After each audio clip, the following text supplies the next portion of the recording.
Se souvenir des chemises rouges qui sont tombées. C'est le but de cette réunion dans le centre de Bangkok, un an après les premiers affrontements avec les militaires lors des manifestations contre le gouvernement.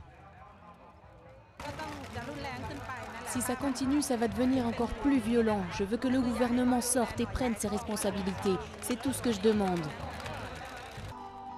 L'an passé, les manifestations ont attiré jusqu'à 100 000 personnes à Bangkok.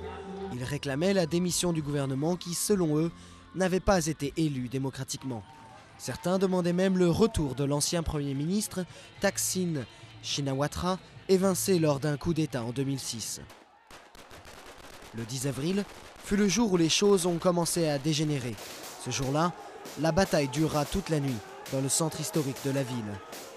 En mai, l'armée a finalement repris le dessus et mis fin à cette manifestation de 2 mois. Résultat, 90 personnes ont été tuées, 2000 blessés et le gouvernement est resté en place. Nous devons nous assurer que les étrangers n'interprètent pas mal les événements en ne regardant qu'une petite partie de la société, tout en pensant qu'elle représente les Thaïlandais.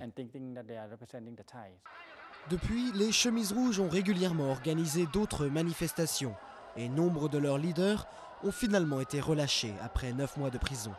Selon certains, le mouvement peut s'inspirer des événements au Moyen-Orient. Le vent de changement qui souffle dans le monde arabe redonne de l'énergie aux chemises rouges qui sont toujours fatiguées des affrontements de l'année dernière. Mais la lutte va continuer.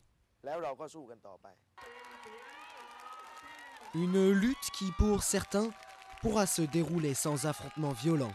En effet, le gouvernement promet de nouvelles élections dans les prochains mois.